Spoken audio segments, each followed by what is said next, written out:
Pittsburgh. Welcome to a very special Pitt to the Point live from the state-of-the-art Pitt Studios. I'm Laura Stravick. I'm Lindsay Beck. I'm Joey Tevin. And I'm Nick Faribaugh. Thank you for joining us this morning.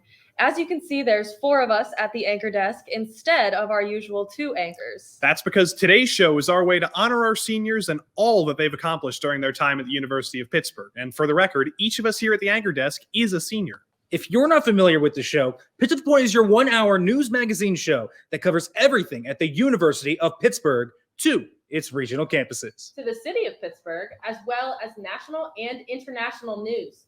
We'll be covering everything from entertainment, politics, and sports.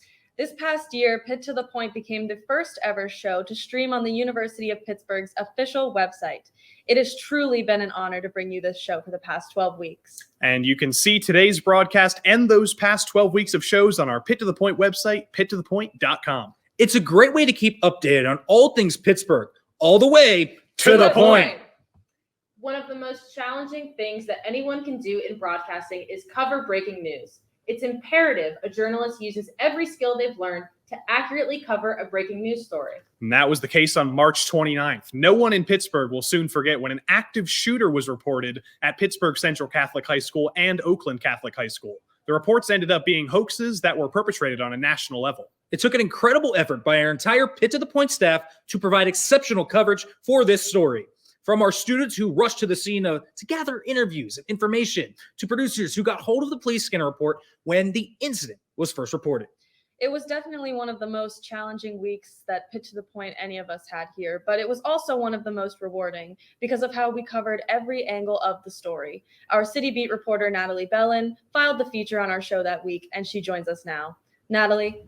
March 29th is a day that I will never forget. From the faces of our terrified students at Oakland Catholic and Central Catholic, to the relieved faces of their parents when police announced that the active shooter was a hoax. During those 2 stressful hours, our Pitt to the Point staff demonstrated their professionalism, talent, and empathy for the most important story of the year. Let's take a look back at the Pitt to the Point's coverage of the active shooter hoax. Pittsburgh Bureau of Police were dispatched to Central Catholic for a report of an active shooter with indications of multiple people down. Within a minute, we were notified that there was no active shooter at Central Catholic. This past Wednesday morning, parents kissed their children goodbye before they began their day. What was supposed to be a standard day almost quickly turned into a horrific nightmare. 10:30 a.m., Pittsburgh police alerted to threat at Central and Oakland Catholic high schools. 3 separate 911 calls alleged that an active shooter was at multiple schools. 10:45 a.m., dozens of police officers, firefighters, EMS crews were deployed. 11 a.m., Pittsburgh police cleared the high schools where students had been in shelter in place for 25 to 30 minutes. The PA State Police tweeted, "At this time, all claims in these calls have been determined to be false. The investigation is ongoing." Pittsburgh Mayor Ed Gainey was live on the scene of chaos at Central Catholic High School. He commented on his thankfulness that nothing dangerous had occurred at the local Pittsburgh high schools. Thankful that nothing major happened. That's number one. Just being thankful that nothing really occurred. We know that this environment we're in today, that anything was liable to happen, and the bottom line is nothing happened. I want to thank all my public safety departments. I thought they did a phenomenal job. All the rest of law enforcement that came out to really make sure that the scene was secure. At the end of the day, this is going on everywhere. We heard the hoax was going on all throughout America.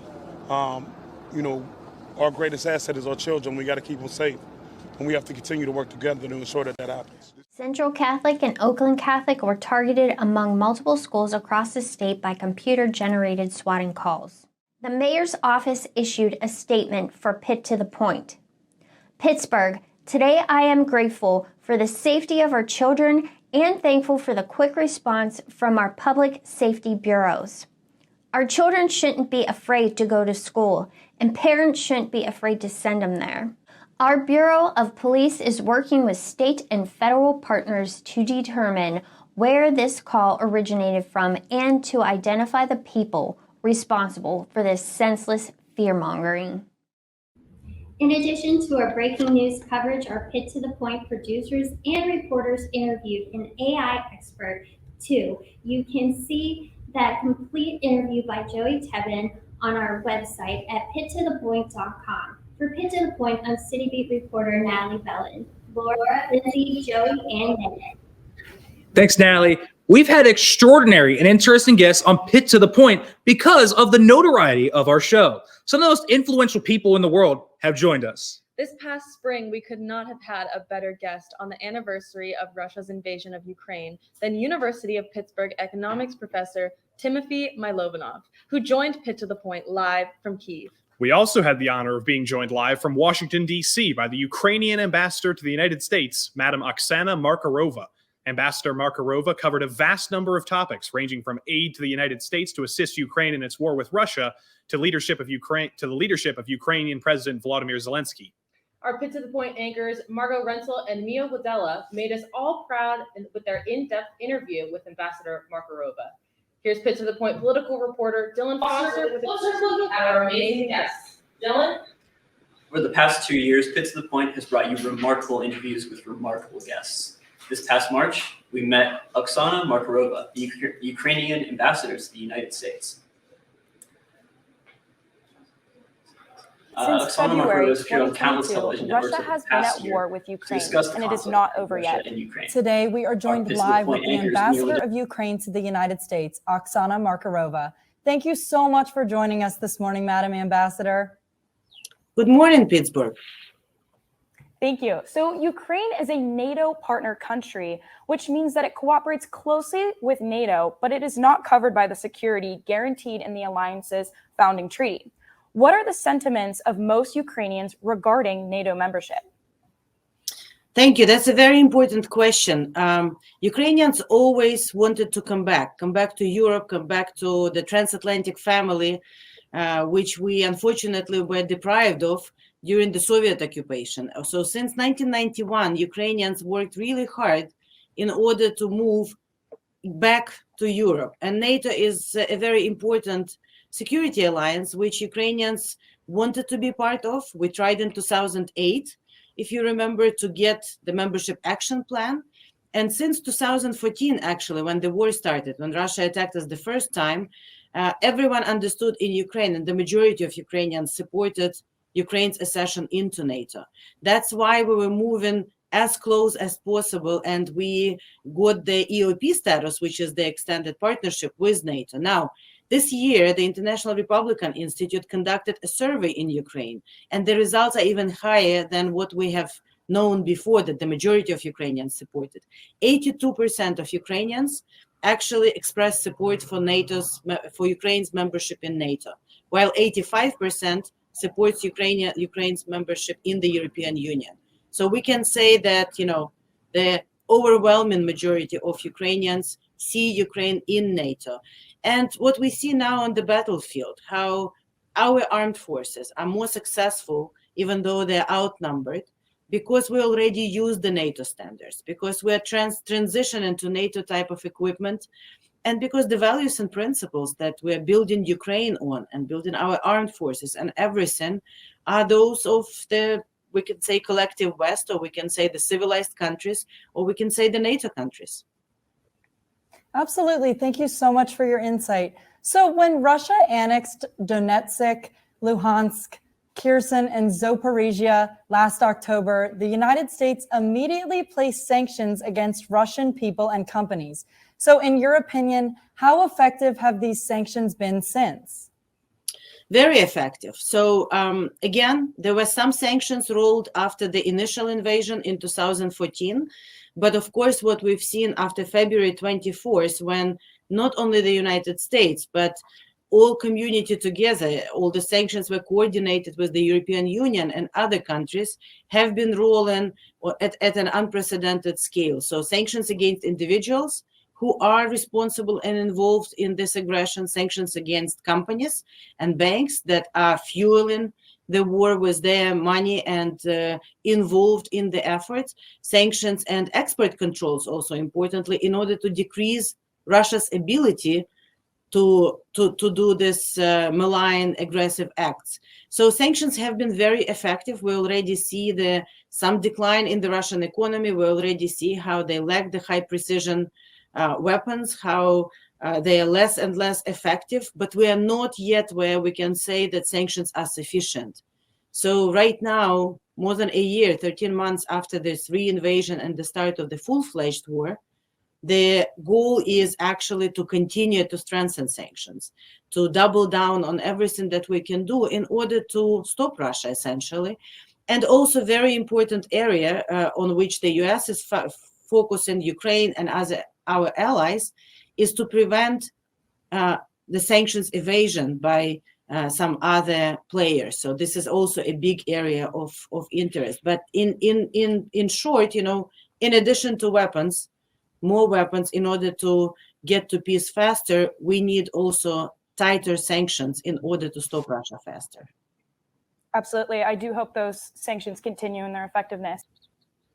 I know on behalf of Pitt to the Point, and I hope the rest of the University of Pittsburgh and the Pittsburgh community, we thank you so much for all of your support and all the work you have done. It was amazing to hear all of your insight.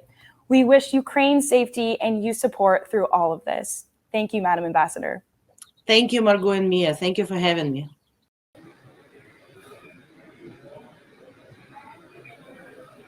Professor Milovanov isn't your ordinary Pitt professor. He currently serves as president of the Kiev School of Economics in Ukraine. On February 24th, Professor Milovanov joined Jamie Ely and Josh Byrne on the one-year anniversary of Russia's invasion of Ukraine. This is the University of Pittsburgh economics professor, Timothy Milovanov. Professor Milovanov is not your ordinary Pitt professor. He also lives and works in Ukraine as an occasional advisor to President Zelensky and is also the president of the Kiev School of Economics. He is also the former Minister of Economic Development, Trade, and Agriculture for Ukraine.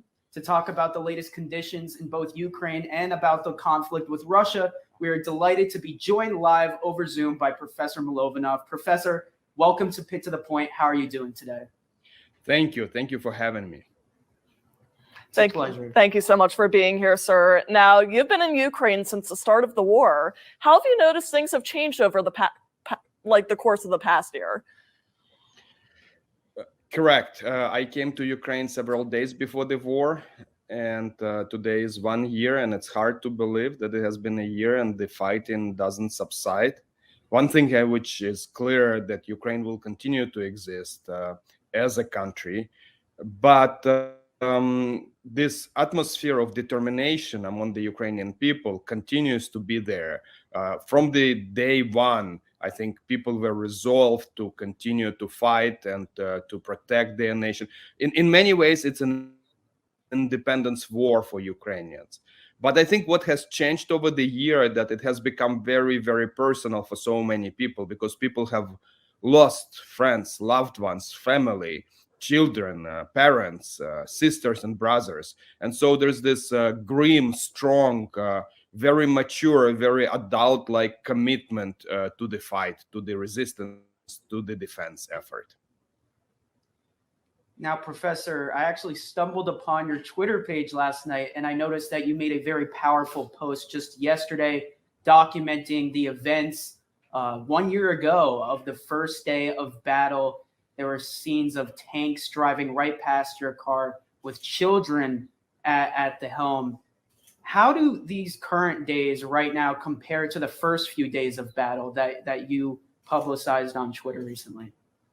Yes, it is true that I was going through my photos a year ago just for myself yesterday, and I couldn't,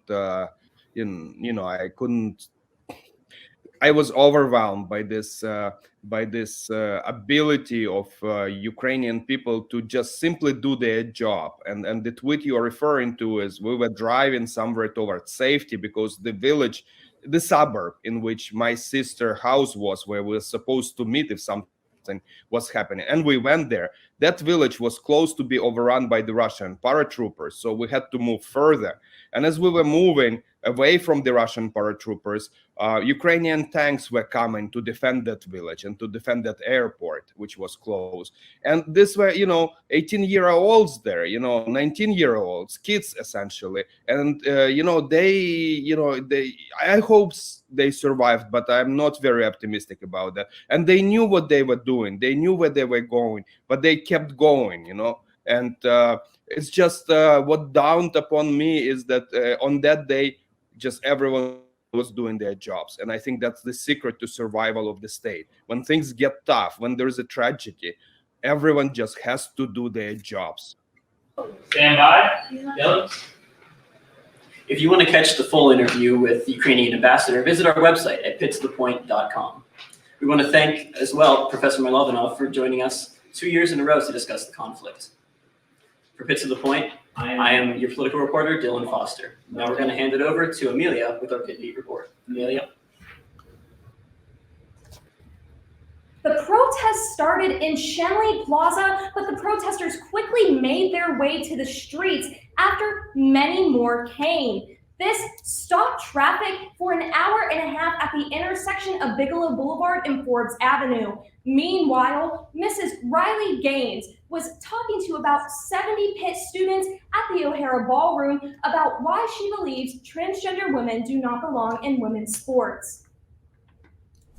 Recent concerns in the LGBTQIA community on the University of Pittsburgh's campus are being raised about 3 anti-transgender events that could happen over the next month on the University of Pittsburgh's campus.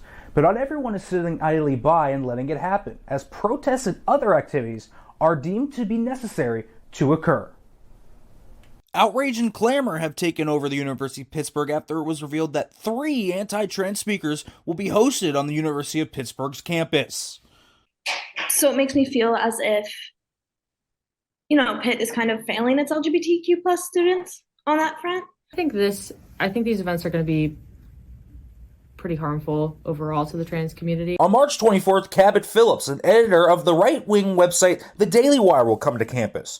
Then on March 27th, Riley Gaines, a critic of transgender athletes competing in women's sports, will come to campus. And later on April 18th, Michael Knowles, who said he wanted to eradicate transgenderism, will be on campus. And many students are responding with plenty of fervor. Transgenderism isn't a thing. There are transgender people, because being transgender is not an ideology. It is just an identity. They like Turning Point USA, the organization openly says that the groups are just to spark debate or to try and show people the quote unquote other side, but in reality, they're just designed to intimidate trans people on campus. A literal debate about whether men can magically become women simply by thinking that they are. I think that the kind of people that these events will draw onto campus, the kind of harmful rhetoric that's going to come on that, it's inviting these kinds of people, this harmful rhetoric to campus, and that is not an environment that trans people should have to put up with. In response, students created a petition, which has garnered over 10,000 signatures. Meanwhile, Rainbow Alliance drafted a letter denouncing the anti-trans events on campus, and now a protest has been organized for March 24th to go against the events. Pitt released a statement on Thursday stating that just because the events happen on Pitt's property does not mean that they endorse the rhetoric or values that is being enforced in those. However, they still say they don't have jurisdiction to necessarily cancel that, and they threw it into those organizations' court instead. But still, they reinforced their values of diversity and equity in the university. However, there are still protests scheduled on March 24th and March 27th against the 2 events, and on April 18th as well. From Pitt to the Point, I'm your Pitt Beat reporter, Nick Fairbaugh. Margot, Mia.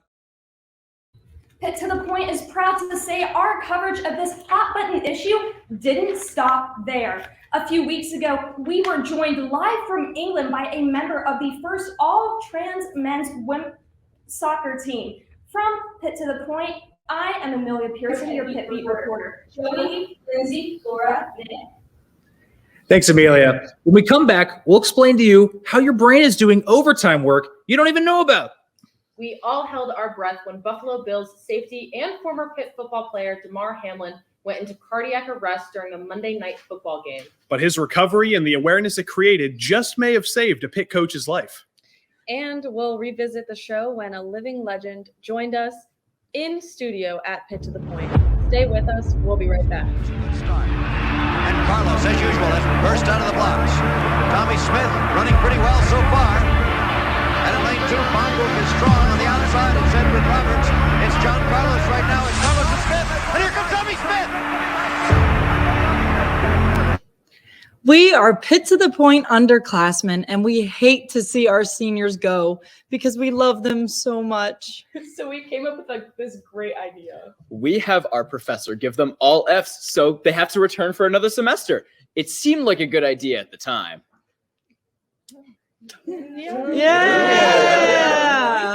They hated it. So instead, good luck, seniors. We're really proud of you. We'll miss you, and we love you. Hail to Pitt forever. We are the University of Pittsburgh, forged in a blue-collar city with gold standards, where innovators, researchers, thinkers, and healers are always reaching for new heights. There is no limit to what we can accomplish when we put our minds, our hands, our soul, and spirit toward it. Here, progress is always in progress. Hail to Pitt, proud partner of the ACC.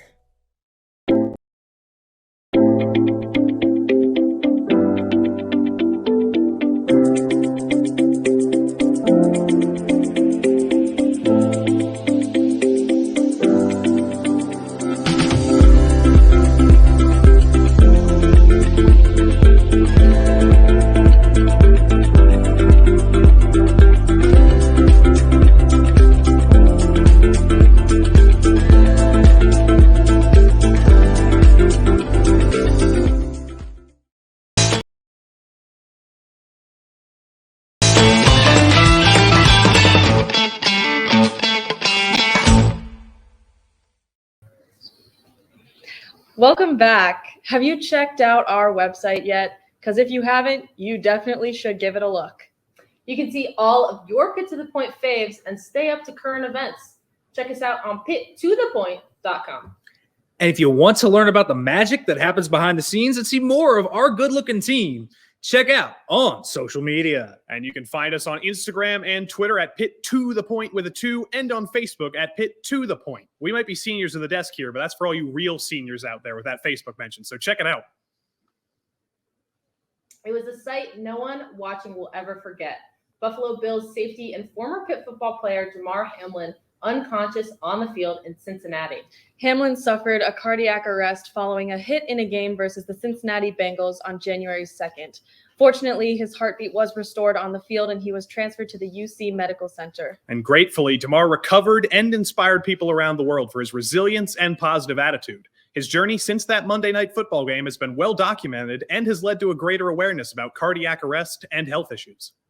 I had the ability and chance to interview someone right here at Pitt who was directly affected by the awareness brought on by Damar Hamlin and his story. Here's more with Pitt to the Point City sports reporter Michelle Spiller. Michelle? Thanks, Nick.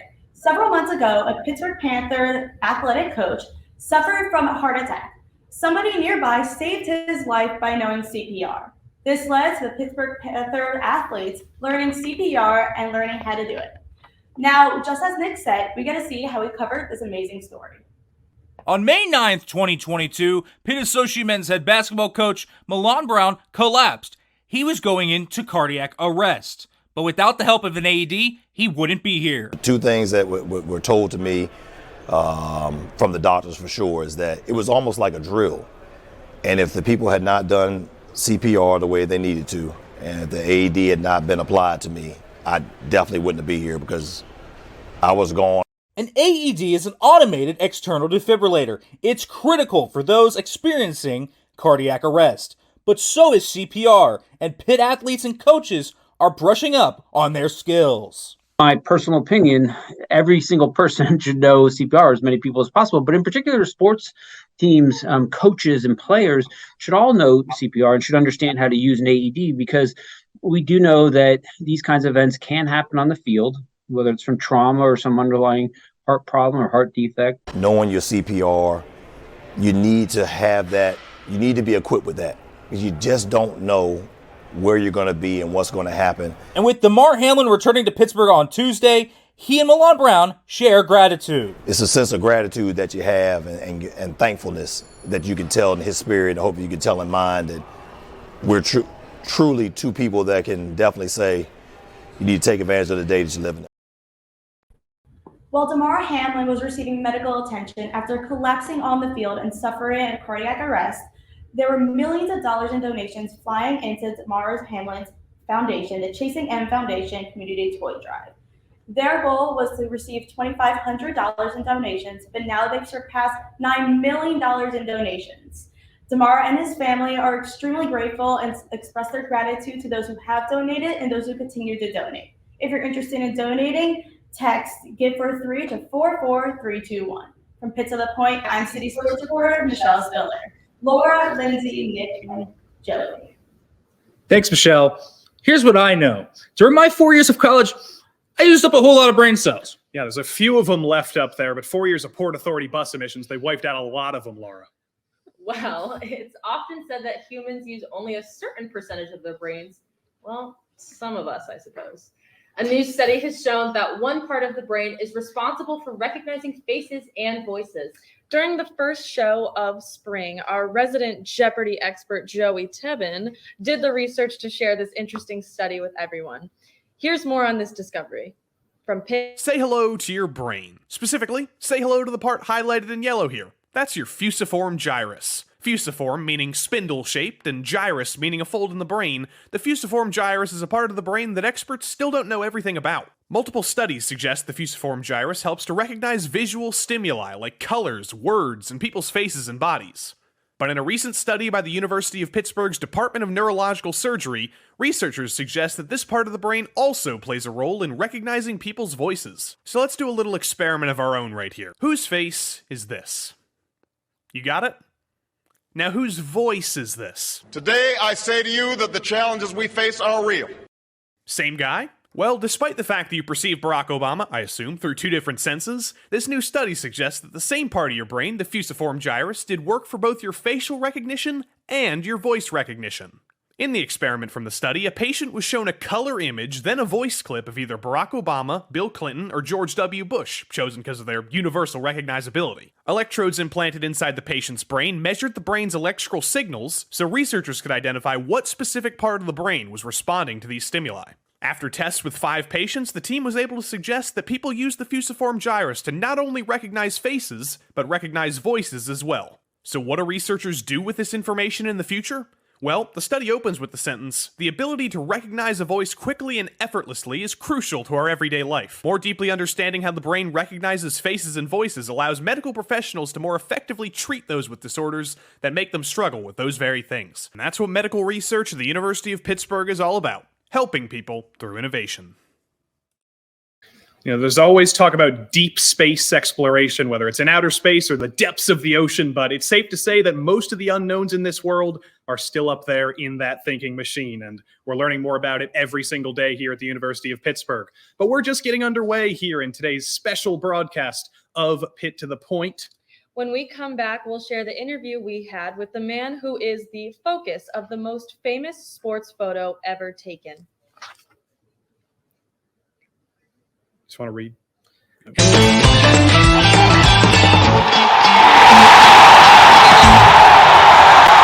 They come here, forged in the spirit of change, pushing to answer the questions, and then questioning the answers, embracing each challenge as fuel for reinventing the world. Because here, leadership, courage, creativity, innovation, and progress are always in progress. The University of Pittsburgh. Forge ahead.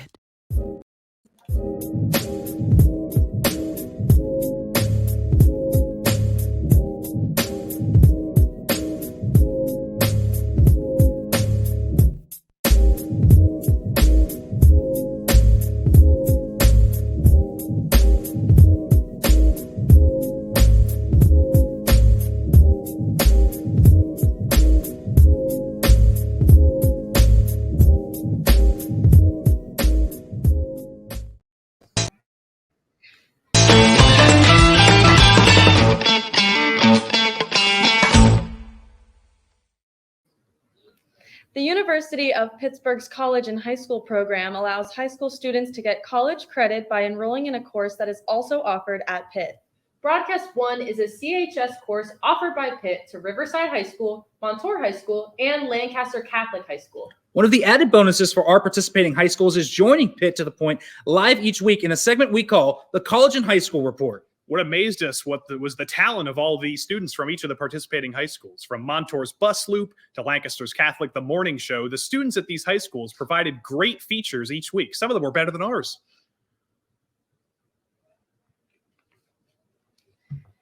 The features covered everything that was not only happening at Montour High School and Lancaster Catholic High School, but what was going on in their respective communities. Lancaster Catholic teacher Jeffrey Stoltzfus and Montour High School's Natalia Barthomley are doing incredible work with their broadcast students. Who could forget Montour's Geese Police story in Lancaster Catholic was so good, we stole their idea of coffee mugs on the anchor desk. And a special thank you to all of our college and high school participating schools on making Pitt to the Point even better this past spring. The Human Engineering Research Laboratories have long been finding new ways to improve medical technology. One of their members is Dr. Rory Cooper, and he's recently developed a new kind of wheelchair that can climb curves and handle uneven terrain. Dr. Cooper's innovation can make a major difference in the quality of life for countless people. Yet another reason why we are so proud to be part of the University of Pittsburgh. I actually had the pleasure of meeting Dr. Cooper and crashing his wheelchair. For more on this, we turn to Pitt to the Point's business and technology reporter, Jamie Ely. Jamie? Thanks, Joey. Imagine not being able to go on nature walks, or go to the beach, or even navigate your neighborhood because you may be wheelchair bound. This incredible innovation by Dr. Rory Cooper will open a whole new world to those who need it most and who will appreciate it most. Here's Joey Tevin with more on Dr. Cooper's wheelchair.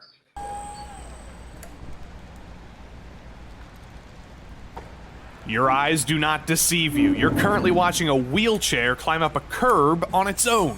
That's the Mobility Enhancement Robotic Wheelchair, or MEBOT. Dr. Jorge Candiati of the Human Engineering Research Laboratories may be in the driver's seat, but it's the MEBOT that's doing all the work. The MEBOT is one of the leading innovations of the Human Engineering Research Laboratories, or HURL, a collaboration between the University of Pittsburgh, UPMC, and the U.S. Department of Veterans Affairs. At the head of the program is Dr. Rory Cooper, engineer, inventor, professor, U.S. Army veteran, Paralympic medalist, Cheerios box honoree, seriously, and of course, founder and director of HURL. So I founded the Human Engineering Research Laboratory about 29 years ago. I started because of my own disability. I have a spinal cord injury that I received while I was serving in the Army. We identify the problems that people with disabilities have, or they share those problems with us, then we work together with them to attempt to solve those problems. Thanks to his work at HURL, last year he received the IEEE Biomedical Engineering Award for his work, and just a few weeks ago, he was inducted into the National Inventors Hall of Fame. He's also, of course, the principal investigator on the MEBOT project. And the idea is to provide a wheelchair that would be able to climb curbs, to level over uneven terrain,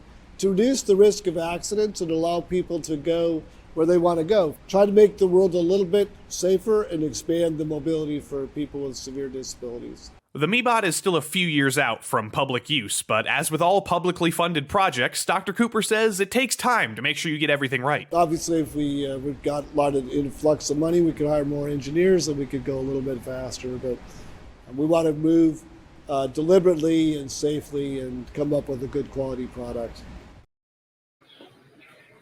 A big thanks to Joey Tevin for that amazing report. Despite already conquering rough terrain, curbs and sidewalks, and even water, Cooper and his team are always looking forward to the next step. And this step, they're hoping to have the wheelchair be able to climb stairs. With the release of the chair still a few years away, Cooper and his team strive to make advances with one goal in mind: to take the dis out of disability.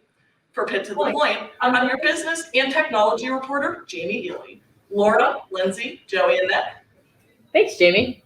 On our Pitt to the Point show on February 17th, We were honored to be joined by a history-making guest, the legendary 1968 United States Olympic bronze medalist, John Carlos. That's right, Laura. Not only was John Carlos a decorated track and field star and pro football player, but he also made his mark in a way I'm sure most of our viewers know about.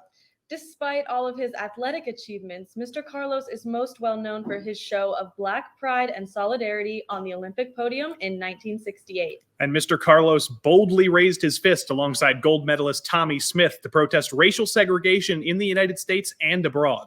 The raised fist was also a protest against racism in sports and in general. This protest symbol has now become a sign for all oppressed. Now, Nick, you had the pleasure of conducting an interview with this man who changed history, so let's go take a look at some of that interview.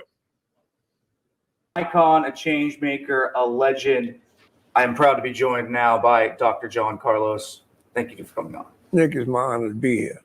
It's great to come back on the campus again. And this is actually my first time having an opportunity to go through the campus and get to see the beauty of the campus, as well as meet a lot of the young students and have the opportunity to share with them. Your trip to Pittsburgh is obviously for change makers to conversation, but I want to talk with you about your event in 1968. All right. You know, the opposing raised fist with two different gloves on each hand with Tommy Smith, the socks. What went into this? You guys almost had a boycott of the games, but why did you guys decide to make this a thing? Oh, we thought that the Olympic Games was the ideal vehicle to get our message across to society. That was the only opportunity we would have to reach the far ends of the earth, so to speak, at the Olympic Games. But yet and still, we wanted to symbolize certain things. So, you know, like Mr. Smith had a black scarf that he put on his neck for Black pride.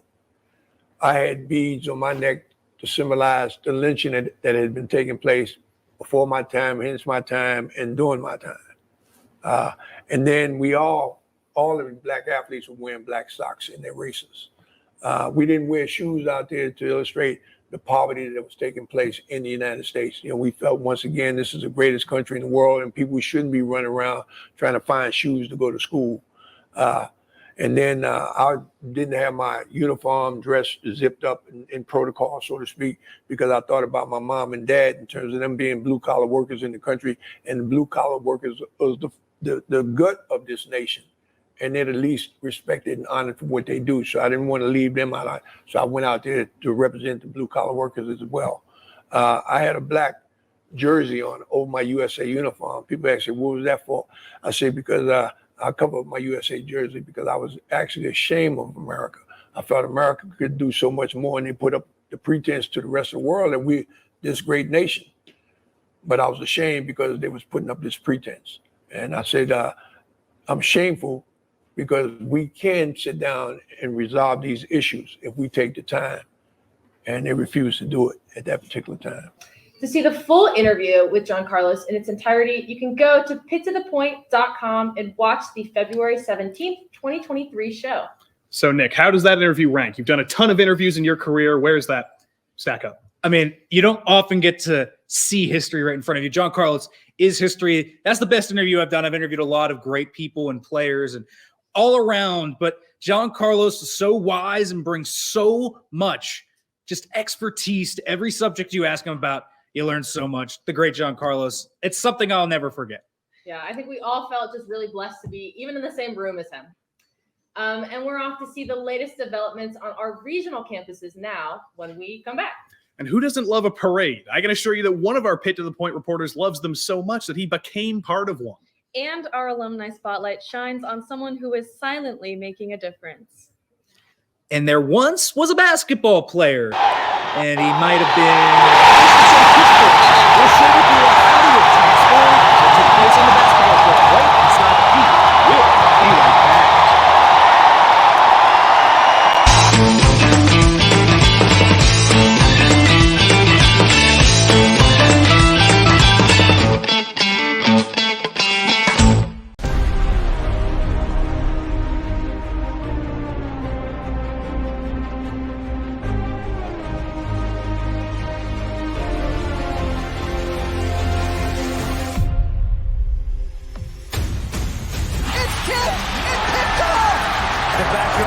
Officially back and in the books. Stefanski just shoots and she scores. They are the winningest team in Pittsburgh history. Ball sent in. Sullivan, Pittsburgh, 1-0. Great strike, Michael Sullivan. Pittsburgh has a share of the ACC title in 2022. The record set by Tony Dorsett has been broken by Israel Abanikanda here. The Pitt Panthers are going into the next round for the first time in program history.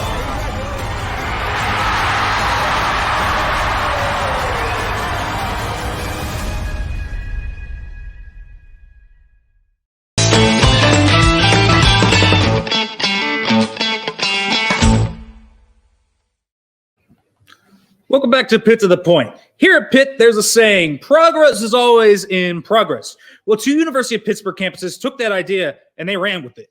In an effort to keep up with the latest advances in learning and education, Pitt Bradford and Pitt Greensburg announced the openings of new buildings designed to help students learn and grow. I'm a big fan of college buildings, and the two new campus buildings have been received with rave reviews by faculty, staff, and students at both regional campuses. I mean, we were excited to have a look at the University of Pittsburgh Bradford's building debut in February, and how lucky were we that one of our Pitt to the Point classmates, Paige Allen, is a student at Pitt Bradford. For more on the new buildings at Pitt Johnstown and Pitt Greensburg, here's Pitt to the Point's regional campus reporter, Erin Clark. Thanks, Laura. The new Life Sciences building at the University of Pittsburgh at Greensburg is a 2-story, 32,000 plus square foot facility which houses labs for nursing, health sciences, biology, microbiology, and chemistry, along with faculty offices and shared study spaces. The facility opened for classes this past spring. Not to be outdone, the George B. Duke Engineering and Information Technology building made its debut in February. Duke, who is the owner and chairman of Zippo Manufacturing Company, pledged $2 million to Pitt Bradford to equip the new building's ultra-modern engineering labs with the newest and best of everything needed for students to learn, test, and build. Paige Allen has the story. The new George B. Duke Engineering Building at Pitt Bradford is 39,000 square feet and took $24.5 million to build. It is home to engineering shops and labs, a virtual reality lab, networking lab, makerspace, fabrication space, and offers communal areas for both engineering and non-engineering students to study or collaborate on projects. This building houses state-of-the-art engineering equipment, which gives students the opportunity to receive hands-on experience. I am extremely excited to be here. The new engineering building opens up a lot more opportunities for me personally as a student, as I'm able to stay here for 4 years. It allows me to indulge within different machinery and tools that I have used before, as well as other machinery and tools that I have no familiarity with. I'm excited to be able to use the new machinery as well as get even more familiar with these tools now that I have a lot more access to them. Being a mechanical engineer here at Pitt Bradford, the Duke Engineering Building provides a lot of benefits to the new students coming in. The 4-year program being provided due to the building is great for oncoming students and transfer students also. The experience here is great. There's a lot of new tech, a lot of new machines downstairs, hands-on, like CNC, CAD, and the list goes on. I love this building because it's going to bring more CIST students, more engineering students, and it's going to bring a lot of people to this campus, and it's going to bring a lot of smart people to this campus. It's going to just really bring to the campus the ability to have 4-year engineering degrees, CIST projects that the students are going to be able to work on that go well above and beyond what they've been able to work on before, especially with the VR lab, having all the VR headsets, being able to work in groups and be able to share what they're working on with the rest of the class, or even just their smaller group within the pod that they're working at. All of the engineering equipment, they're going to be able to get hands-on with real-world equipment that they're going to be using when they leave here and get jobs out there. And it'll make it easier to get jobs because they're already going to have experience with all that type of equipment and materials that exist. So, it's going to be a great boon for the university.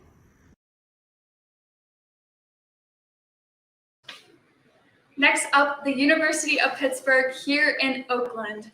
Earlier this month, the Pittsburgh City Planning Commission voted to approve construction of Victory Heights, a 240,000 square foot arena and sports performance center on Pitt's upper campus. It is a $240 million project. The planned arena will seat 3,000 and host the Pitt gymnastics, volleyball, and wrestling teams. The Performance Center will serve the strength and conditioning, sports medicine, nutrition, and mental well-being needs of 16 Pitt athletic programs, according to Pitt Athletics. I know our seniors will be excited to come back and check out the new facility when it is completed. For Pitt to the Point, I'm regional campus reporter Erin Clark, throwing it back to our seniors. Thank you, Aaron. And when we come back, we'll revisit a Pittsburgh tradition, the always fun-filled St. Patrick's Day Parade. And it may have just been one basket during a blowout basketball game, but it was definitely the most memorable moment of an unforgettable basketball season. We'll show it to you when we come back.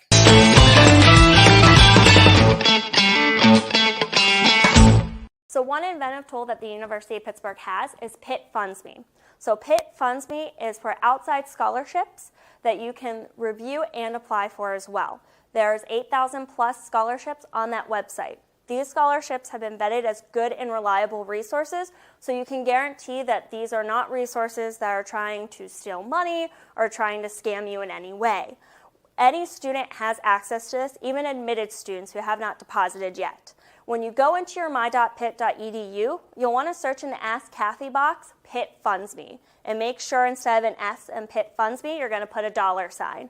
That will allow you to go into the portal to be able to look at all the outside scholarship opportunities that fit your specific profile. They will ask several questions. You do not have to answer all questions or any questions if you don't want to, but the more questions you answer, the more opportunities that become available to you to apply.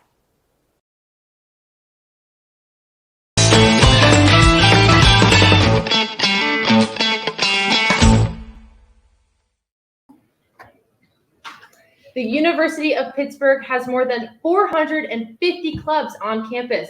It's safe to say there's something for every student here.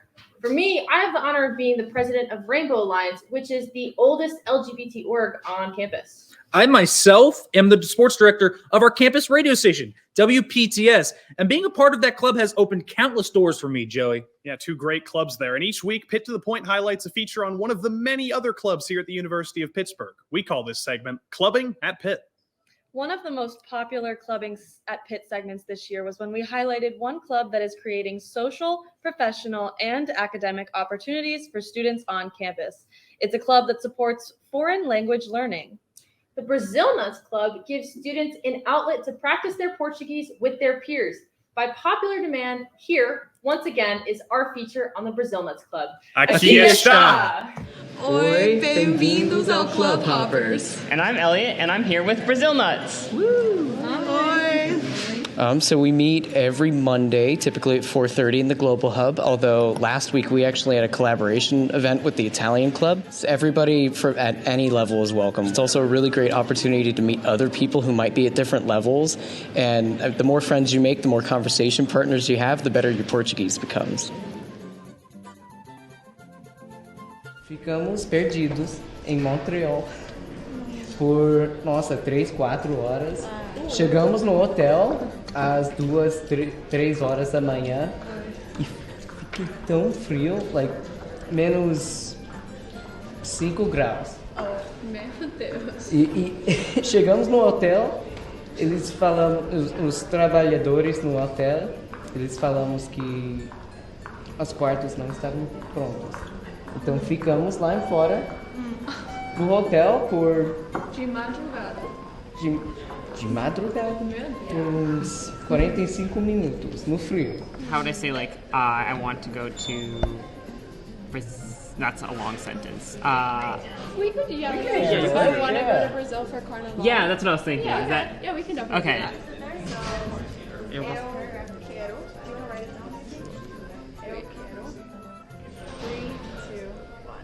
Eu quero viajar pro Brasil para Carnaval.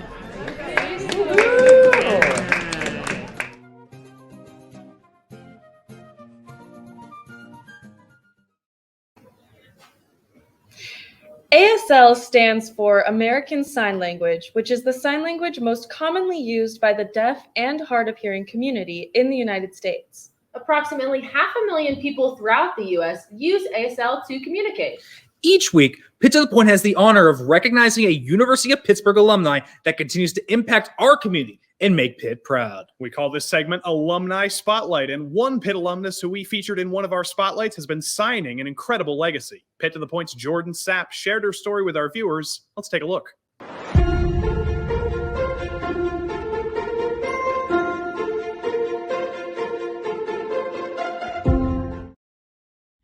Heather Gray is an American Sign Language interpreter who graduated from the University of Pittsburgh in 2000. She has interpreted hundreds of live theater performances, including Beetlejuice at the Benedum just this past Sunday. She even interpreted Joe Biden's presidential candidacy announcement in Lawrenceville. Filmed last year, Heather was the co-host of Signtastic, an American Sign Language TV game show. Heather is also the co-founder and executive producer of Silent Visual Media, whose goal is to elevate deaf representation in the entertainment industry.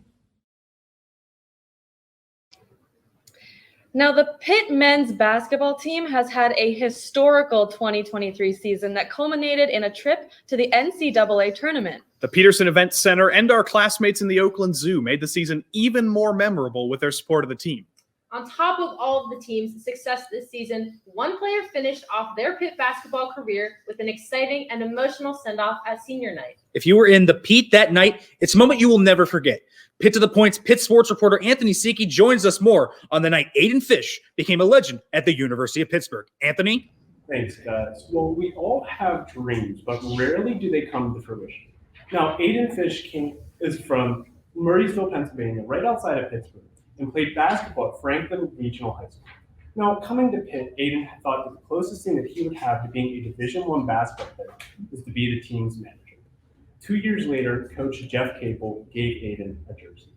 It was a dream come true for Aiden, and little did we here at Pitt know that his dream moment would be one that we shared and loved. Pitt to the Point's David Altman shared an incredible feature on Aiden Fish with our viewers.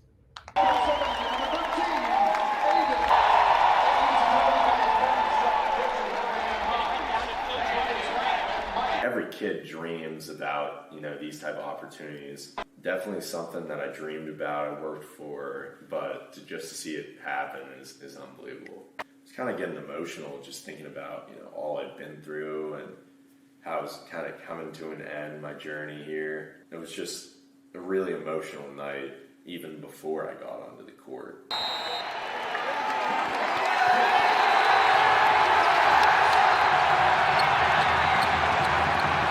Once I got that ball and I scored it, that was when I really blacked out. I was running down this court just screaming with no regard for anything. Rebound with 20 seconds, back to Fish. Fish to the rim.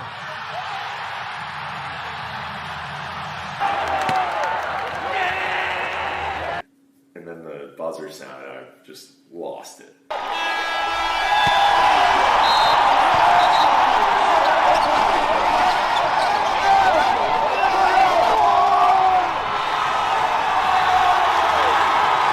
Listen, all of you guys played off, but I got the game ball.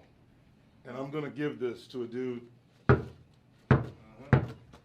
he dreamed of being here. Came to camp. To get that bucket off the cross. It was just a moment that I'll never forget. He has seen the hard work that I put in. I try and be the first guy in, the last guy out every single day. A lot of work goes into these moments.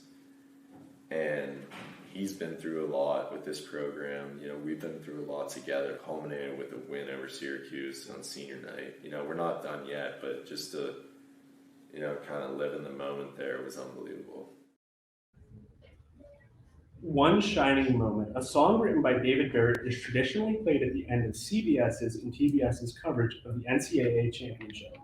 Now the song plays while the winning team cuts down the net and the best moments from the tournament are shown. Now the lyrics of the song include, "You're a shooting star, and all the years no one knows just how hard you work. But now it shows in one shining moment, and it's all on the way. One shining moment, they're frozen in time." Aiden Fish gave us all one shining moment this year, and for him and everybody at the Pitt that night, that moment will forever be frozen in time.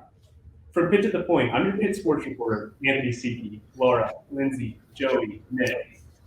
Thanks, Anthony. There's nothing quite like the St. Patrick's Day Parade in downtown Pittsburgh. It's just one giant party. And one of our Pitt to the Point reporters got swept up in the festivities. We'll show you that when we come back. See you in a minute.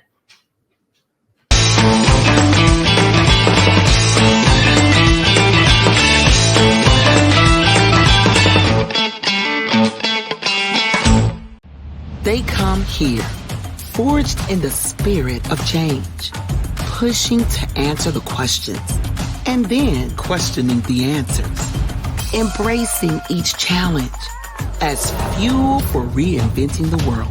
Because here, leadership, courage, creativity, innovation, and progress are always in progress. The University of Pittsburgh, forge ahead. Oh.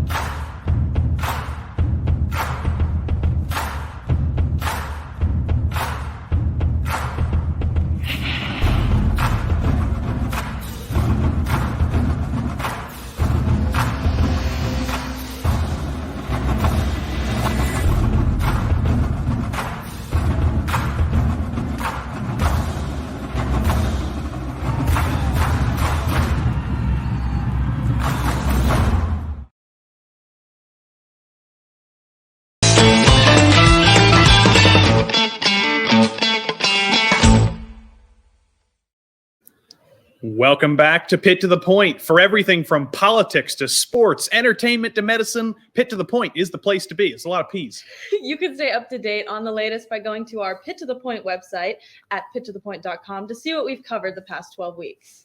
This past year, we were live from Kiev, Ukraine, live from the NCAA basketball tournament, live from PNC Park, had incredible guests like the Ukraine ambassador and former Pirates all-star pitcher Jason Grilli and other incredible people. You can also catch our show on the University of Pittsburgh's YouTube page and see a replay on the show at noon on Saturday on CBSN, which is KDK's streaming platform. As a native Pittsburgher, I know for a fact that we love fireworks and parades. Who doesn't? But a Pittsburgh tradition that I know many native Yinzers are fond of is none other than the St. Patrick's Day Parade. It's loved so much that in 1993, a blizzard hit Pittsburgh on St. Patty's Day. 23 inches of snow fell, and the parade still went on. This past March 17th, Pittsburgh was once again painted green in celebration of St. Patrick's Day, and our Pitt to the Point's Anthony Siki found a unique way to participate in the festivities. Our Pitt to the Point entertainment reporter, Aiden Dean Dunn, has more on our most popular entertainment feature from this year. Aiden? Thanks, Lindsay.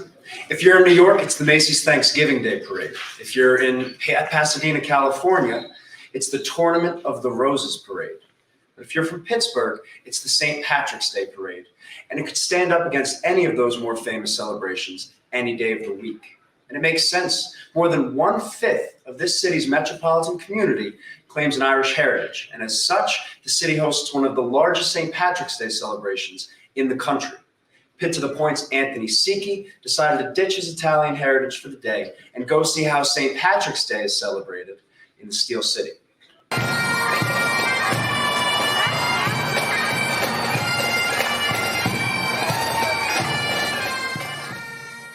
Top of the morning to you and happy St. Patrick's Day to you all. We here at Pitt to the Point started our celebration a little early last Saturday with Pittsburgh's annual St. Patrick's Day Parade. Pittsburgh is home to one of the largest Irish American populations in the United States, with 11% of their population being Irish. And well, your trusty entertainment reporter doesn't fall into that percentile, so we needed to find a way to fit in. Let's head on down to the parade and see if I can pass off as being Irish.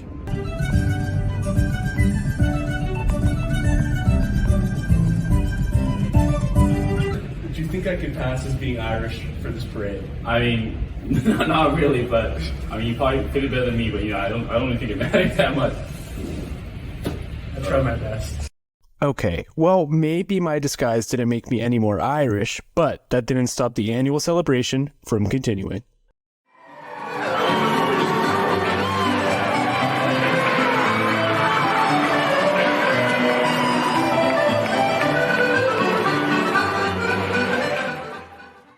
The parade is one of the largest events the City of Pittsburgh houses each year, with a route spanning almost 1.5 miles from start to end, gathering more than 200 attractions. The parade is not only the largest in Pittsburgh, but one of the largest in the United States, bringing over 200,000 spectators from around the United States annually. I've been coming down here with my mom and dad for years when I was a little kid, and I've always brought my kids here since they were little, every year. Probably since I was born. Yeah, it was snowing and stuff like that, just like today. It's actually starting to snow again. Pittsburgh natives look forward to the parade every year, with it being an annual tradition for many Pittsburghers. The parade is often referred to as the unofficial start to spring, even if that means spring is starting off with freezing temperatures. I had no desire to be up at 10 in the morning. It's my weekend. I didn't want to wake up. But now I'm here to just have some fun, I guess. Soak it in. What's your guys' favorite tradition for St. Patrick's Day? Just wearing green. It's so fun. Everybody wears it and just everybody's like excited about St. Patrick's Day. St. Patrick's Day is a special time for Pittsburgh, a time of celebration for the city's Irish heritage, even for those who may not be blessed with the luck of the Irish. Pittsburgh's St. Patrick's Day Parade will continue to be one of the city's defining events for years to come. The Pittsburgh St. Patrick's Day Parade is more than 150 years old, and this year it brought out more than 20,000 people in attendance, including Anthony. So if you're looking for more fun events this spring or in the upcoming summer, you can go and find information at www.visitpittsburgh.com/events-festivals/. And who knows, maybe you'll even see some of our crew from Pitt to the Point while you're out and about. For Pitt to the Point, I'm your entertainment reporter, Aiden Dean Dunn. Laura, Lindsay, Nick, Joey.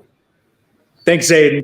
That brings us to the end of today's show, which means Laura, Lindsay, Joey, and I have the honor of not only anchoring this season's last episode of Pitt to the Point, but also wishing all of the graduating seniors the very best of luck and congratulations. The past 4 years have gone by almost as fast as today's show, but one thing's for sure, we cannot thank our classmates enough. We all leaned on one another this semester, not only this year, but during our entire time in college. And a special thanks to the Pitt to the Point anchors this past season, Jamie Ely, Josh Byrne, Margot Rensel, Mia Wadella, Allie Ross, and David Altman. And we owe a debt of gratitude to the Pitt to the Point students who paved the way for this amazing show. And don't worry, Pitt to the Point will be back next spring. Thank you to all of our news directors, Jamie Ely again, Josh Byrne, Michelle Lickstein, and Maggie McLeod. Also the Pitt Studios staff, especially Chief Engineer Liam Sporer, Athletic Director Heather Like, Director of Communications Jamoke Davis, the Pitt News advisors and staff, and our wonderful Peterson Events Center security guards who opened the doors for us when we had to arrive around 5:30 in the morning just to produce the show. We hope you enjoy this special graduation episode of Pitt to the Point. Once again, I'm Nick Fairbaugh. I'm Joey Tebben. Pitt to the Point is your #1 news source for all things happening at Pitt, all the way to the point. And I'm Lindsay Beck. We can't thank you enough for tuning in for the past 12 weeks and this morning for Pitt to the Point. And I'm Laura Stravik, and we will leave you with something we all love and embrace at the University of Pittsburgh, Sweet Caroline. Congratulations, graduates, and Hail to Pitt! Where it began, I can't begin to know it, but then I know it's growing strong. It was in the spring, and spring became the summer. Who would believe you'd gone along? Hands, touching hands, reaching out, touching me, touching you. Sweet Caroline, let's go, Pitt! Good times and